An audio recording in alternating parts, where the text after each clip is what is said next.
ছুঁয়ে যায় আজ মন, ভরে যায় জীবন।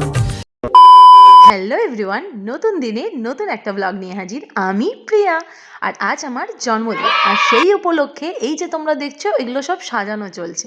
আমরা যারা খুব সাধারণ বাড়ির মেয়ে না, আমাদের এই ঘটা করে রাত্রেবেলায় কোনো বার্থডে পার্টি বা রাত্রেবেলায় বাড়ির সবাই মিলে এসে রাত 12টার সময় বার্থডে উইশ, এসব কোনো কিছুই কিন্তু হয় না।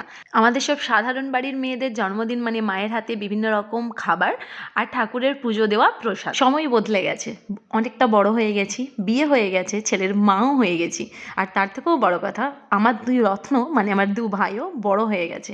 তবে খুব সাধারণ বাড়ির মেয়েদেরও মনে মনে কিন্তু একটা ছোট্ট ইচ্ছে তো থাকে যে জন্মদিনে কেউ তাকেও সারপ্রাইজ দিক, কেউ তারও জন্মদিন এভাবে পালন করুক। আর এই বছর আমার মনে সেই ছোট্ট একটা ইচ্ছে আমার ভাইরা পূরণ করে দিয়েছে। মেন উদ্যোক্তা আমার দু ভাই হলেও আমার হাজবেন্ডও কিন্তু তাদের সাথে সমানভাবে ছিল, আর আমার ফ্যামিলি। আর এই যা কিছু তোমরা ভিডিওতে দেখছো এই কোনো কিছুই কিন্তু আমি জানতাম না, পুরোটাই আমার কাছে একটা সারপ্রাইজ। তো আমাকে কিভাবে তারা সারপ্রাইজ দিয়েছে সেটা দেখার আগে তোমাদেরকে দেখিয়ে দিই আজকের মেনুতে কি কি ছিল। তো আজকের মেনুতে ছিল ফ্রাইড রাইস, আর ছিল পনির, চিকেন কষা, আর সবশেষে পায়েস। তো চলো এবার তোমাদেরকে দেখাই আমার বার্থডেটা কিভাবে সেলিব্রেট করা হয়েছিল।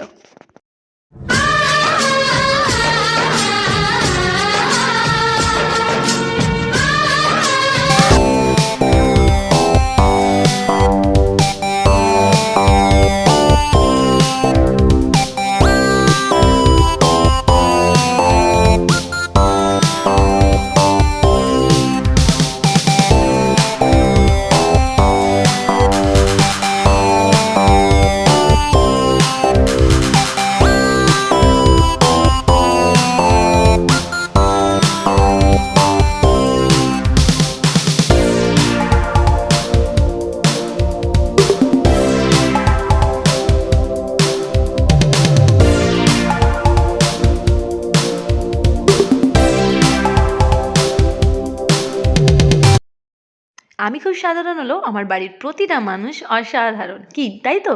তো চলো আজকের ব্লগ কিন্তু এখানেই শেষ করছি, দেখা হচ্ছে নেক্সট ব্লগ। কিন্তু তার আগে like, comment, share and subscribe. Tata.